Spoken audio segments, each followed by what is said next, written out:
foremost, and they get themselves fit for pre-season. So they're ready to hit the ground running the first day, whether they've got a week, 2 weeks, 3 weeks or 4 weeks, they'll be ready. Yeah, we all see those training videos that they put up on their social media. You will be pleased to know, actually, Paul, you might not have seen or heard, but Sean singled you out as one of the best trainers in pre-season, actually. He said you were always one of the best and fittest. I was all right in the running. I just struggled when you gave me the ball most of the time. That's what it was. Well, I struggled with both, so... You have to make up for it, don't you? That's it, all in the running.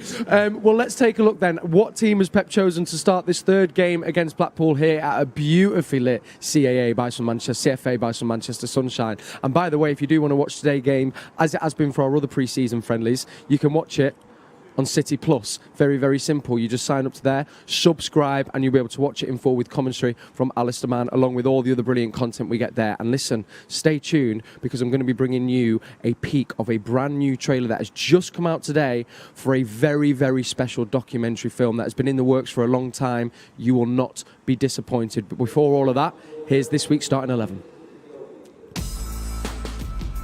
Zach Stefan back in net for a third game in a row. I think he's been absolutely fantastic over these 3 games. Great to see him live. At the back, it's looking like a back four again of one we've been very used to seeing in the form of Cancelo on the right, Ruben Diaz partnering Nathan Ake, and Benjamin Mendy on the left. Fernandinho holds alongside Ilkay Gundogan.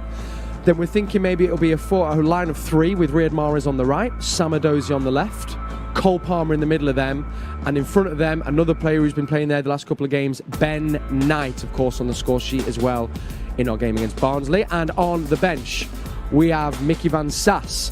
Bernardo Silva is back, ladies and gentlemen. So great to be able to say his name. Philippe Sandler, Patrick Roberts, Jan Couto, Pablo Moreno, Tommy Doyle, Morgan Rogers, Claudio Gomez, James McAtee, Romeo Lavia is on the bench, one name I've been so excited to see, and Finlay Burns. Gentlemen, a few familiar first team players there, but I think, beginning with the youth, Paul, and I know, of course, you know City's Academy so well, as well, knowing kind of your lads as well are going through the youth system, and we'll get onto them in a bit, but how impressed have you been with our youngsters so far? They've been fantastic in the pre-season games. We all know Pep likes to, throughout the season, get the youngsters in training with the first team and having a feel about what it's like and what it actually takes to get into Manchester City's first team. But to see them in the pre-season games and having the experience of working under Pep in a match situation, to play with the players that they've played with, and you've got to say it's not fazed them at all. There's been some fantastic performances. Great to see Samadozi again tonight, Cole Palmer obviously, and they're an exciting bunch. I know James McAtee's on the bench tonight, but every time I see him, whether it be last year, the year before, or being involved pre-season, he's a player that really excites me. We're a couple games in now, Sean, and we've said, of course, a few names that have been mentioned that are coming to the first team next year, Cole Palmer being one, yes. I think Romeo Lavia being another one. But do you feel from what you've seen, and maybe we'll see a bit more today in Community Shield, that a few other guys might have kind of given themselves a bit of a case to go, maybe I could be pushed for the first team next year as well? Well, yeah. I'm thinking of Adozi. I think he scored 2 goals now in a couple of these games under Pep, so he'll be thinking he's doing the right thing. He's scoring goals, obviously. Pep will be giving him that information on what he needs to do to even take it to another level. But he'll be impressed with his preseason games. I'm quite interested with Palmer. I love what I saw in him, his ability in and around the final thirds and his runs, his timing of runs. And McAtee, I really want to see him because, again, not the last game, the previous game to that, he done a move and he absolutely sold me. And I was in the stands and I was just thinking, wow. So I really want to see more of him. But these lads, again, they're starting to get into their gear and really starting to perform as well. And what it does as well, people might look at the teams that's been playing and the kids that have been coming in and say that players have been away at the Copa America, they've been away at the Euros, they're just filling up spaces, but it puts a marker on the coaching staff's head. Yeah. If they can come in and perform at this level with the players they're playing at, if there's injuries, if there's suspensions, we all know we've got a fantastic squad, fantastic strength and depth, but these young kids can put a marker in Pep's mind at the minute because they might not have seen a lot of them before. Yes. And now we've seen what it who can step up to the plate and who can't. and a majority of them have already. They've been fantastic. And there has been that slight change as well to Pep's coaching staff, with, of course, the coach from the Candy Academy coming up. I think he's going to work on set pieces, but also to be a link between Pep and those young players. So I guess as well, that'll bring them confidence, knowing there is a coach that knows you and has also got Pep's ear. It is, because he was with Gareth Taylor as assistant with under 18s and under 16s, and obviously he's took up to the youth team as well and stepped up to the plate there. So he'll know all the young players coming through, and for the young players as well that's coming into the first team environment, to have that familiar face, a player who's coached them, will make them relax that little bit more. So there's some of the young players. Let's take a look, though, of course, at some of our first teamers. Beginning at the back, I think we haven't had a chance to speak about them yet, but I've been really impressed by Zach Stefan, of course, and we await Edison's return. But I think Zach Stefan has been solid, and actually he's very vocal when you hear him live, isn't he, Sean? Yes, and you'd anticipate that.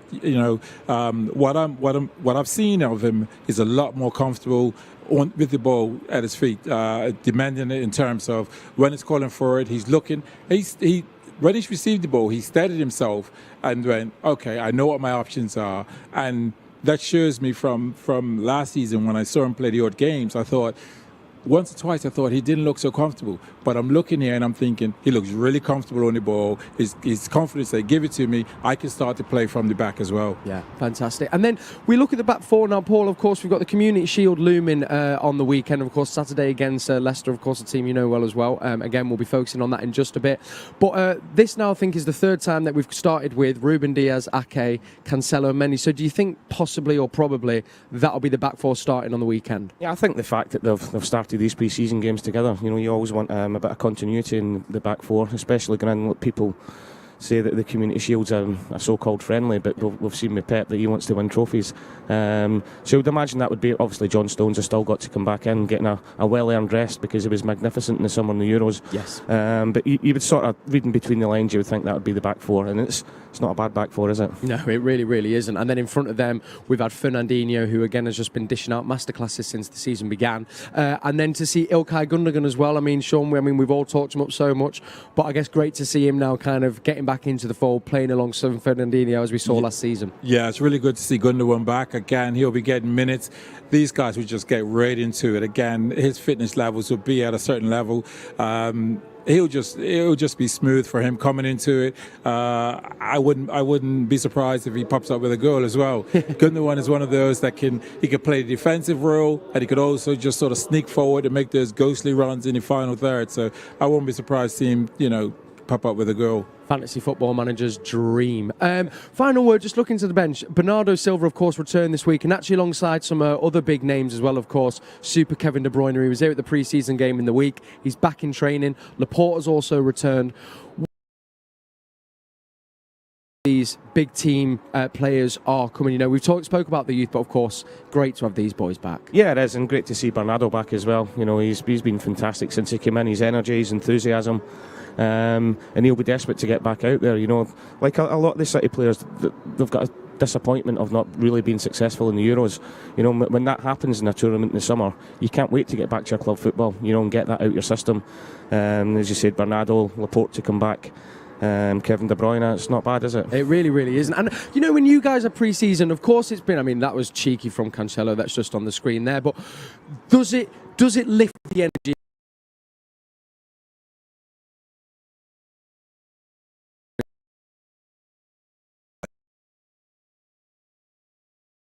You're right. De Bruyne sat across from you. Again, they just know. And for the young players, they'll be sitting there thinking, training's been going good, I'm doing well. Someone like Samadoji thinking, I'm scoring a few goals. But then he starts sitting around and goes, oh, there's Kevin De Bruyne. The quality is now all around.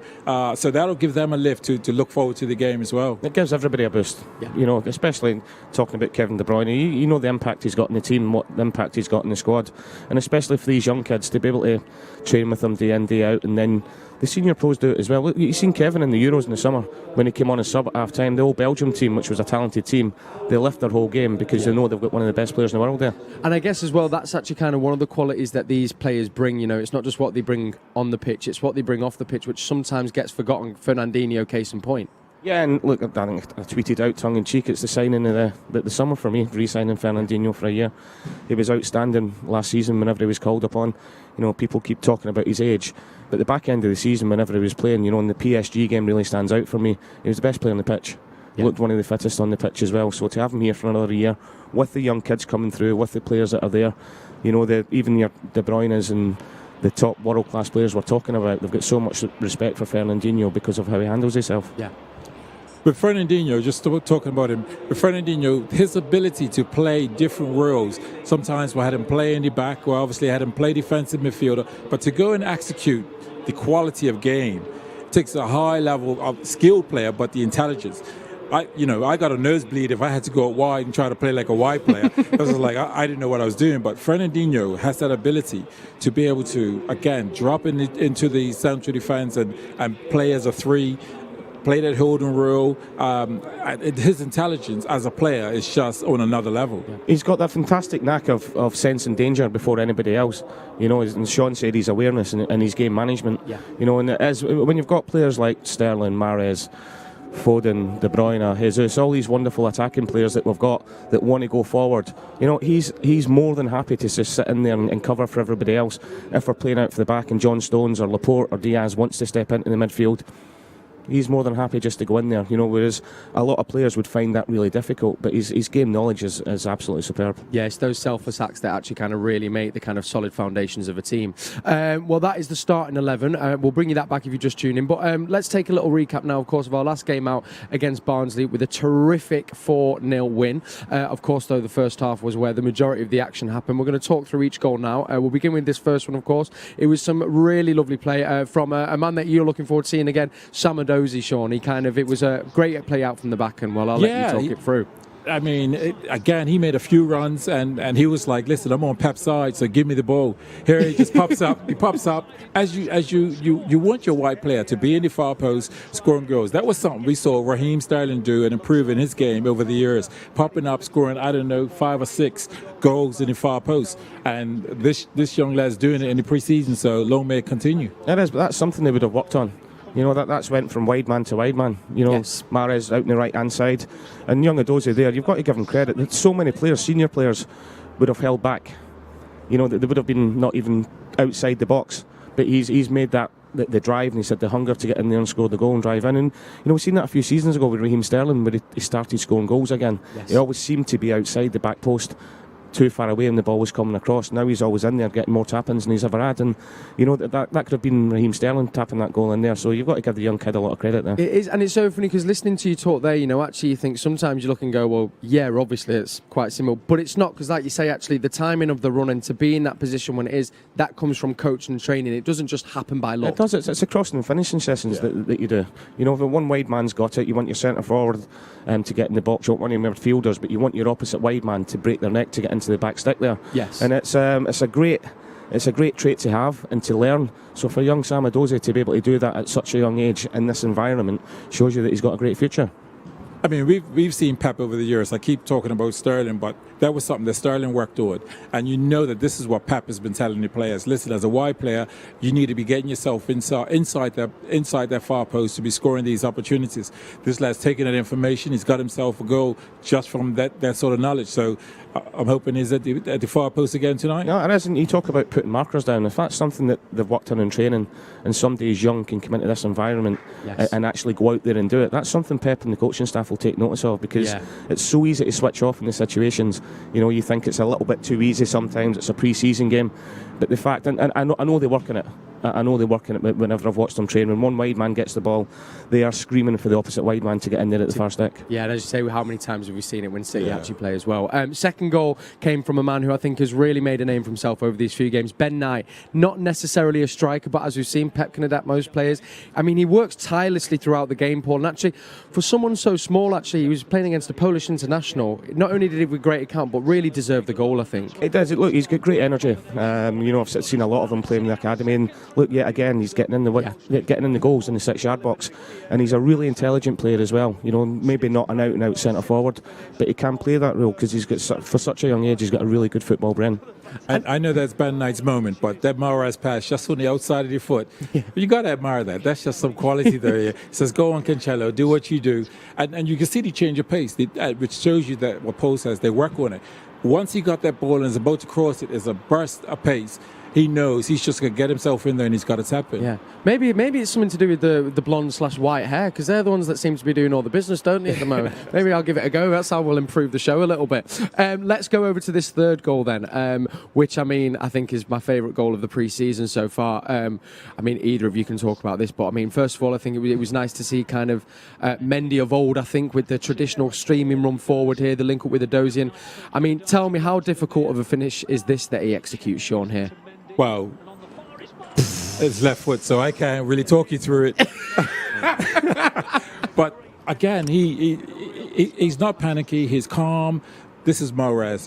He knows the ball's clearing the defender, and he's just making that contact right on your half wall. And he knows as he makes that contact, the keeper has to pull off a brilliant save to stop it. But again, he's in that far post position. What Paul's saying, they work on this to make sure he's in those areas to get that far post goal. Yeah. It's a sensational finish. He's gave the keeper the eyes on a half volley and the defender. But he's the awareness that he's got there, because as he's going to hit it, he knows the defender's there. So if he goes for the far corner, the defender's going to block it. Yes. So the speed of thought at the very last minute, and to have the technical attributes to do that, but the speed of thought to put it in the near post, that's natural ability. You can't teach that. No. And I guess, it's been so great. I think he gave an interview saying how happy he is here. And actually, we've seen how key he was last season, but carrying on in that vein, probably could be one of the keyest players for Pep this year, I think. It is, and I think these pre-season games we've had, he's talking about the young players putting down a marker. I think he has. Yes. Because sometimes when you're a senior pro, and we've both been there, and you're playing pre-season games against lesser opposition, you've got some kids in the team, you can go through the motions a little bit, but there's no way he's doing that. I think he's shown Pep that he wants to be in that team at the very, very start. Great example for the youngsters as well. Absolutely. Final goal, of course, came from a man as well who we're really hoping can have a nice run of games this season, given he had a kind of injury hampered last season. Nathan Ake. It was a bit of a scramble in the box, Sean, but a real poacher's finish. I've seen you put these in a few times when it's arrived. Yes, you got to be in the right area, and he's a centre back that's in the right area, and therefore falls to him. He'll be pleased with that, because even as a centre back, contributing towards goals in pre-season gives you the belief that when you're up in those final third areas, that you can cause a threat. Yeah. Being a centre forward, I love that. Yeah. I love that goal from a centre half. The way he's took his touch and the turn and the finish is fantastic. I know a hell of a lot of defenders that would have panicked there and just swung their right foot to their left foot, but the little touch and turn is great. Well, really, hopefully, we'll be seeing lots more of him throughout this season. So thank you if you've just tuned in as well. And with Paul Dickoff and Sean Goethe, we're building up to this game against Blackpool. The boys are out on the pitch warming up, going through a little bit of stretching at the moment. Very excited for when the rondos start, as you know. Don't worry, I'll make sure there's a camera on it. Now, if you were here at the start of the show, you'll know that I gave you a little tease of a brand new documentary that is coming to City Plus. Now, there is loads of brilliant content on there. Been fortunate to see quite a few of them, but I'm not just saying this. This, I think, could be City TV's best production yet. I'm going to say no more. I'm going to show you the trailer. It's called Together. I know we are nervous. I'm nervous. I admit it. I'm nervous. But I know we are ready. Okay? Let's go outside, enjoy together, and let's be excited. Come on! What we have done so far, we deserve to be in the position that we are right now. This is a very special group. I've been part of many teams over the years, but this group has a togetherness, a closeness. The basic step to a successful team, it's the relationships. Stay together. Be there for the guy next to you. Be there. It was a good moment. Did you film it? We filmed it. Yeah, good. We've got it. Shout out my way, Pep, as well. Sometimes the plan doesn't work. Sometimes the plan doesn't work.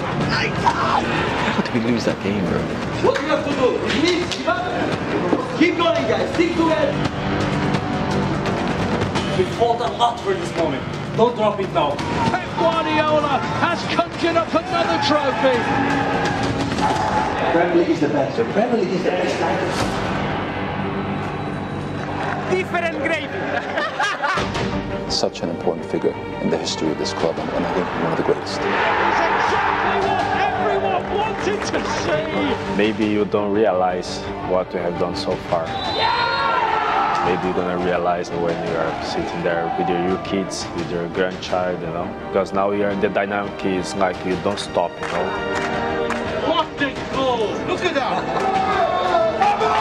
This was an incredible season, what we've accomplished together. We need to be proud, we need to be together in winning, and you need to be together in losing.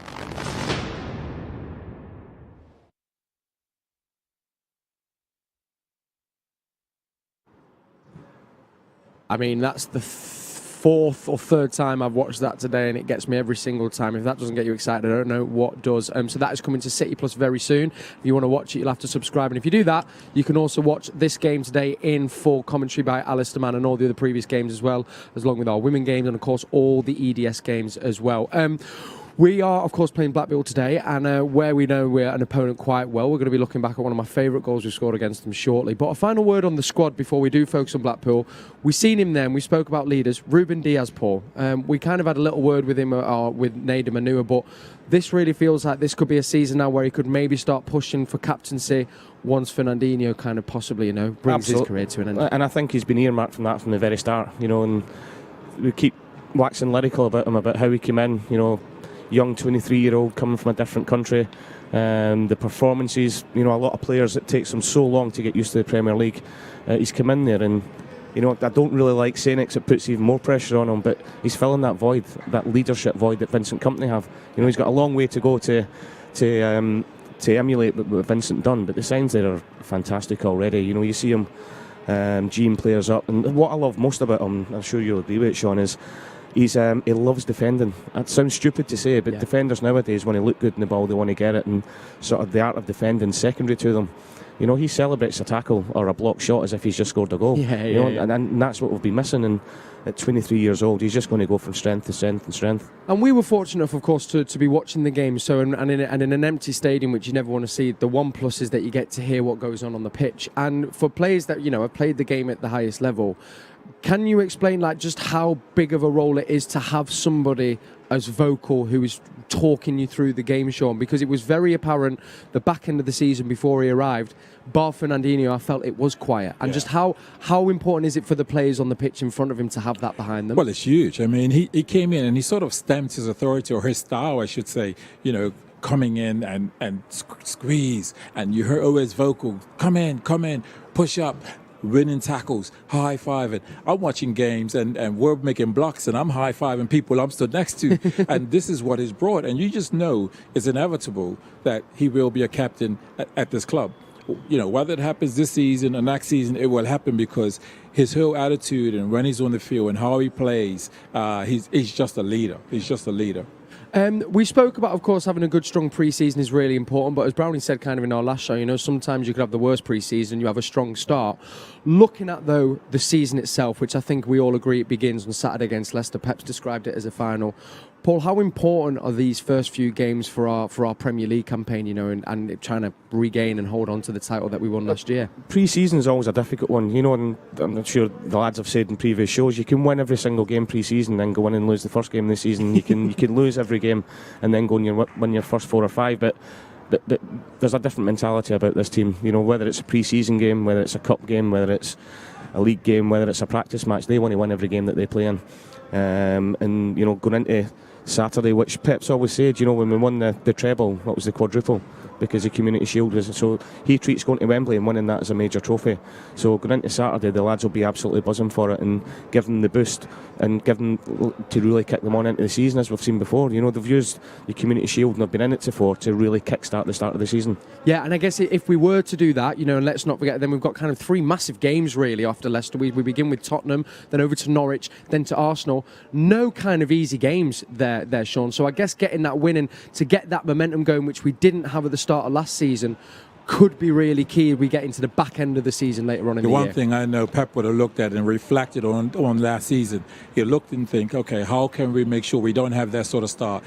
Each game is huge. I think we had the experience, trying to think who was it. I think it was Norwich. Early part of the season, yes, we didn't get the win. And everybody, probably all of Norwich also thought City will win this game, and we didn't come away. So the one thing Pep would have learned, the team, the club would have learned is there's no easy games. You go in, you make sure you do things right, and you get the win. So they'll be looking forward to the games, and they'll be making sure they do the job. Saturday, Leicester, the Community Shield. I think it's a 5:30 kickoff, and of course, 5:15, and we'll be with you at 4:15 to bring you all the action. Before we have a little look at Blackpool, this honestly in live is just magic, and the speed and the touch in which they do it is just frightening. I'm tired watching them.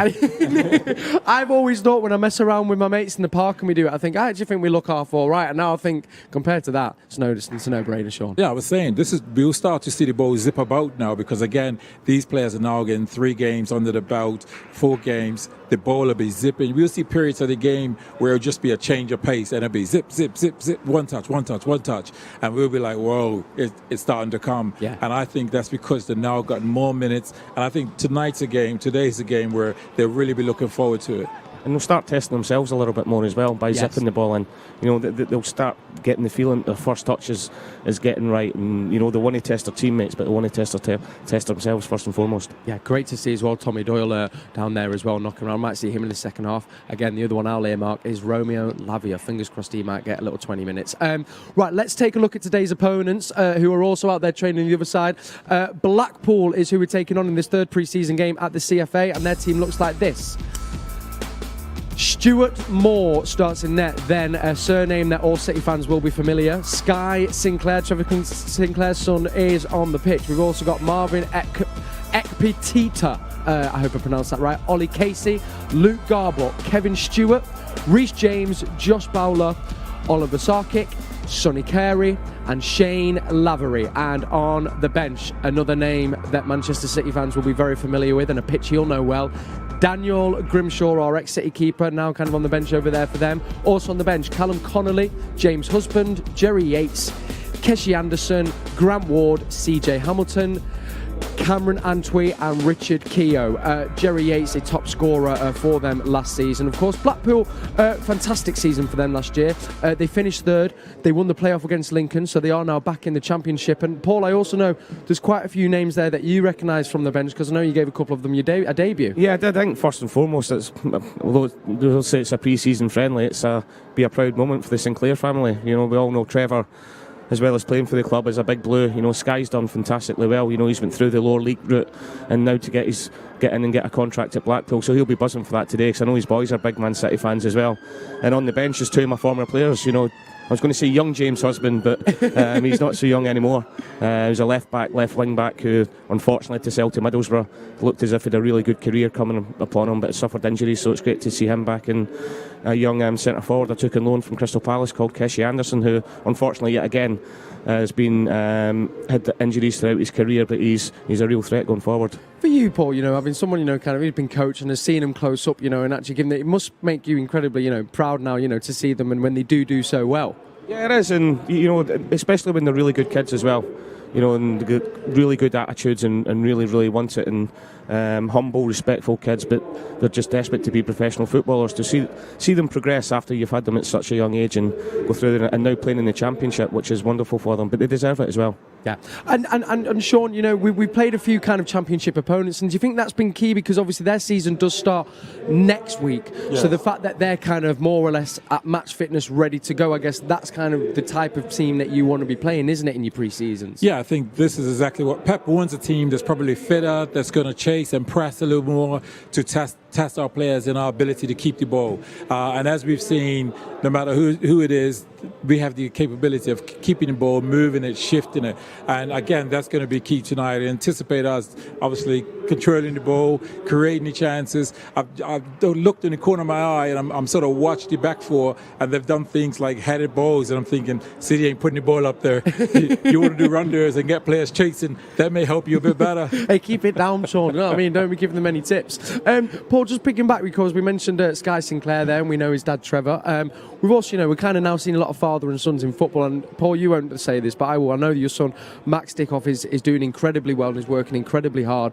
One, that must just make you very proud, because he does seem to be doing really well and finding a real rhythm now. Yes, he's done great, and I was big factor for me was that he finished. He had a lot of clubs interested in him when he was 16, but sort of managing at lower league level, I knew how difficult it is, as in when kids get to 18, and actually having to release some kids that I would have wanted to have kept. Yes. Because for the sake of a couple $100 sometimes in your budget that's got to go to a first team player, because your job's in the line, you've got to do that. And I just wanted him to get his education, get his A-levels, but then also to play men's football. Yeah. So he's been playing semi-pro at Stockport Town, and he's got big hairy 30-year-old centre halves trying to kick him all over the pitch, which has got to make him think about it as well. But he's rose to the occasion, really good. He's a few clubs watching him at the minute, so we'll see where it takes him. Come on, Max. And I guess, Sean, and that's what's so good for these young players. When you're coming up, we take Ben Knight, for example, against a 6'2" Polish international. There's no better kind of training or a kind of reality check of what you're going to come up against, as Paul said there for his son. Yeah, and you got to find a way. You got to find a way. What I found is each quality team or great team you played against, you had to find a way. The player was probably as quick as me, and they were probably better than me in the air. So I had to find a way, and that is being clever to run down the side or somehow do some sort of trick to get around them. I don't know how I did that. But this is what these players have to figure out. It's coming up against a physically strong player. I can't outmuscle this player, so I've got to be cute and clever, run to come in the pocket, run to play on the shoulder. And Paul was that sort of player as well, knowing I could come short in this little hole. I could now go down the sides. He also kicked him a few times as well. No, but it's a fantastic experience. I mean, one of the biggest experiences I had in football, I made my debut for Arsenal Reserves against a Millwall team that had Mick McCarthy in it. Wow. And I literally came on the pitch and he leathered me the first time I got the ball, and he just came down and whispered me in his big Yorkshire accent, and he went, "You might get past me," and the ball might get past me. He said, "There's no way whatsoever these are both getting past me at the same time." And that from that day on, you've got to think about it. Yeah. You've got to think, if coming in short and these old-fashioned centre-halves are going to try and kick you, your movements, you've got to spin inside, you've got to constantly be in the move and use your head, and the experience these guys will get is invaluable for that. It's funny, there was a moment actually in that Barnsley game, I don't know, we might have a highlight somewhere, but it happened to Ben Knight. I think he'd got it early doors on the centre-half. He did leave a little bit of a late one in him, but then what was great to see, and I was sat with producer Darryl as well, is Ben Knight then went and left one in on him, and I was thinking, well, that is the worst thing you could have done. But I think that showed that you rise to the occasion, and you get respect. Yes. Off your opposition, because that's what the centre-halves are doing. They're testing you as a centre-forward. Yeah. First 5 minutes, regardless of what level you're at, if they get the chance to go through you and get away with it, they will do it. But then they want to see how you react. And if you go back and you give them a bit back, straight away you've got that respect. If you don't and you shy out of it a little bit, they'll be on top the whole game. Listen, our players are tough guys, I remember a few years ago when Foden was around that eye, watching him do sessions, the lads used to be booting him. And the coaches were allowing it, saying, if you're going to be a quality player, quality players get kicked. You're going to have to learn to either see when it's coming to avoid it, or you're going to have to take it. And so our players understand that if you've got all the skill that we have, sometimes you're going to get kicked hard, or you've got to maneuver yourself quick enough so that you don't get kicked. So again, you have to have both sides, a bit of toughness and the smarts to see a challenge and go, no, I can avoid that. Yeah, and I guess that's then where the game intelligence comes from as you grow and as you get older. Just final word on kind of, younger players. As I say, we kind of singled out there Sky Sinclair. We think of as well Liam Delap. We all know about his dad Rory. We talked about your son there. Do you think there is a pressure, that maybe, these young lads do face if they have, had parents that have done well and had the careers that they've had, Paul? I know, I just wondered, I don't know. I think more so when they're younger and, and they're playing with under 12s, under 13s. You go and watch your lads, and I know Trevor's the same. You do hear parents in the touchline saying, "Oh, that's Dickov's son. He must be rubbish because his dad was." But there is a little bit more expectation on them. But then that's when you get involved as much as you want to help them, but you've got to try and let them have their own route in there as well. Yeah. And learn from and stand on their own 2 feet. And I think that's a big thing. And I know with a lot of players who have had sons that go on and play, is you want to help them as much as you can through your experience, but they've got to find their own pathway into doing it. Yeah, absolutely. Well, speaking of Sky and Trevor, I think any excuse to look at that goal he scored in that derby, and I think we can bring you that now. Let's just remind ourselves, I'm sure we all remember this, but this was it. This was a great goal and a great game. And it was great for Trev as well. Obviously being a Manchester City fan, there's the legend that is Sun Ji Hai. What a guy he was. Sun Ji Hai. Great turn and finish from Trev. And you can see what it meant to him there. To score at the Etihad in front of the Manchester City fans against Manchester United. It was amazing for him. I tell you, I really remember watching that goal. And it's a great finish as well, isn't it, Sean? It's a great finish. And listen, I'm going to give you a quick one. Trevor and I, it was pre-season. I was pre-season, and Trev, Robbie Fowler, all deciding, let's go to McDonald's. So he was a great finisher. He was. Had to get that one in, Trev. Was that the secret, was it? That was the secret. No, but that was a brilliant finish. He swivels on this. He knows where the goal is. Bang. Beautiful. Absolutely sensational. And you mentioned it there as well, but just Sun Ji Hai. I absolutely loved him. I've always wondered where he is now, but he was class. Well, what a guy, actually. seen him about 2 years ago on I know we keep talking about my weird and wonderful travels with the club in China, and he was helping out with the Chinese Olympic team at the time.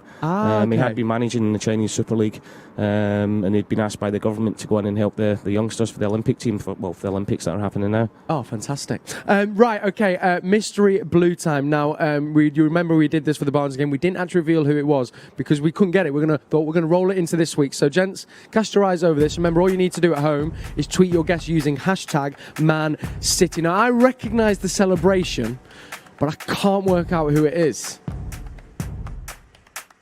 So I'll be asking the gents here if, at half-time if you think they might know who it is. I mean, is there straight away? Was there any names that came to mind? You don't have to say, but was there a name that? There was a name that came straight into me, but I don't know if he scored that many goals, so that's put a little bit of doubt in my mind. Interesting, sure. Well, I'm continuing from last season. I haven't a clue. Always nothing but honesty here on the show, isn't it? Well, listen, if you want to get involved with that, simply you just tweet your guess to hashtag #ManCity, and then at half-time we'll get some guesses and then reveal it at full time. Now, we saw last week when Barnsley arrived that Kevin De Bruyne came and watched the game, and we can now tell you that Rodri is also here watching the game as well. He's just, well, I'm glad that I didn't see him wandering past me down here, because I'd have been straight down just to shake his hand. But he'll be here watching as well, which is really lovely to see. And if you want to watch the game as well as Rodri will be doing, City Plus is the place to do it. Just simply sign up there, subscribe, and you can get the full game in its entirety. Of course, all match highlights as well, all the content, and don't forget that brand new documentary. I brought you that exclusive trailer earlier on. Together, it charts the last 48 days of last season. Kind of really unbelievable behind the scenes access, and the final production of it really is sensational. So that is coming as well, so well worth signing up and subscribing. If you just tuned in, thank you for joining us. Let me bring you City's team for our game against Blackpool here at the CFA. It looks like this. Zach Stefan starts in net. We have a back four of João Cancelo, Ruben Diaz, Nathan Ake and Benjamin Mendy.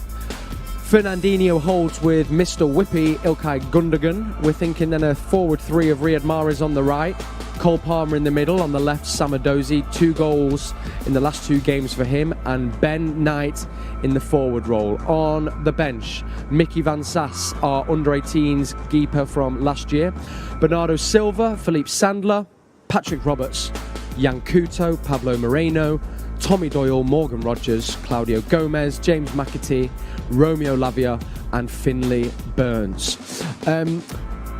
Paul, I've asked all our guests this, and I just wonder, have you got a particular pre-season from your time that kind of really stands out, or kind of a moment that you always go, that was a funny moment that I'll never forget? I think some of our pre-season trips were quite funny, but especially abroad, but I won't go into that too much at the minute.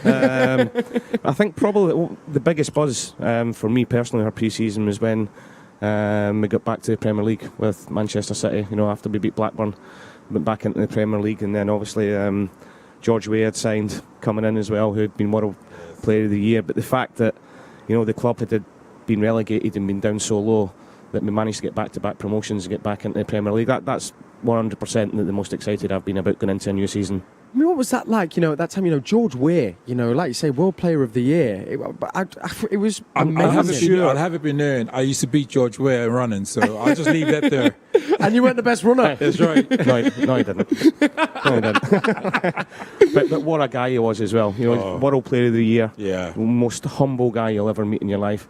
I actually think he thought I was a bit of a weirdo, because I just used to stare at him on the coach. I'll just be like that, looking at him on the opposite side of his leg. I've made him a bit uncomfortable, I think. The only thing I can maybe liken it to is, you remember when we started, when the kind of the takeover happened, and then all of a sudden you see names like Yaya Toure and even Patrick Vieira, actually. But I mean, that's one I've maybe associated to, that I remember what Patrick Vieira came in and just being like, as if we've got Patrick Vieira at City. Was that quite similar then? It kind of does make you raise your level slightly. And look, Georgie's time was short with us, and maybe didn't play as much as he wanted, but he gave everybody a lift, didn't he? Just the fact that he was there. And as I said, people look at him being at the club for a short space of time and maybe think he was a bit arrogant, or there was a problem with him, with the players on the training ground. He was fantastic. What a guy, honestly. So great to hear.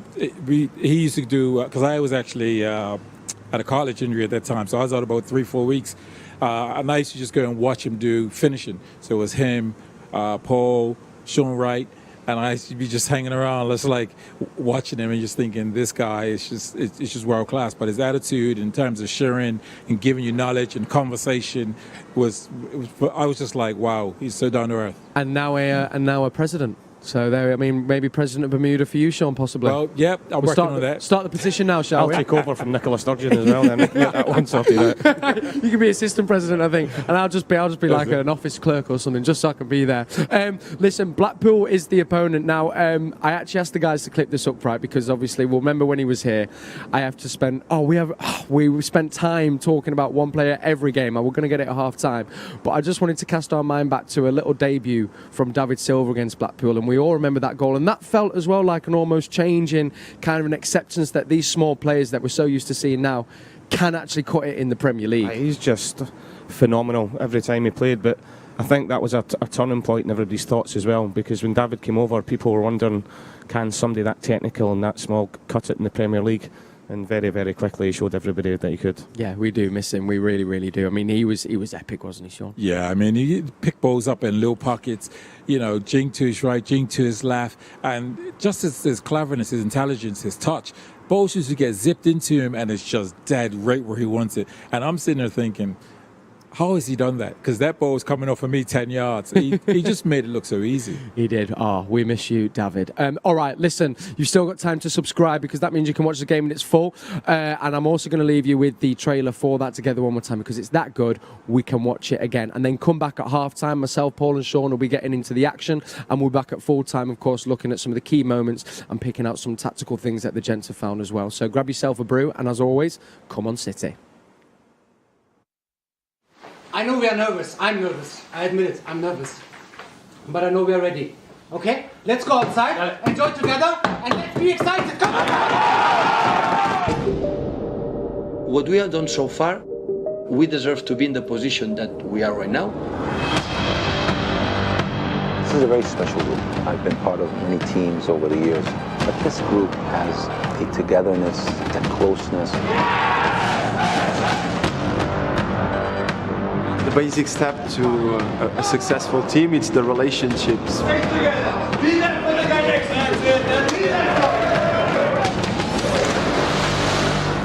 was a good moment. Did you film me? We filmed it. Yeah, good. We've got it. Shout out my way Pep as well. Sometimes the plan doesn't work. Sometimes the plan doesn't work. How did we lose that game, bro? What do you have to do? It means give up. Keep going, guys. Stick together. We fought a lot for this moment. Don't drop it now. Pep Guardiola has conjured up another trophy. Premier League is the best. The Premier League is the best title. Different gravy. Such an important figure in the history of this club, and I think one of the greatest. That's exactly what everyone wanted to see. Maybe you don't realize what we have done so far. Maybe you're gonna realize when you are sitting there with your kids, with your grandchild, because now you're in the dynamic, it's like you don't stop, What a goal! Look at that! This was an incredible season, what we've accomplished together. We need to be proud, we need to be together in winning, and you need to be together in losing.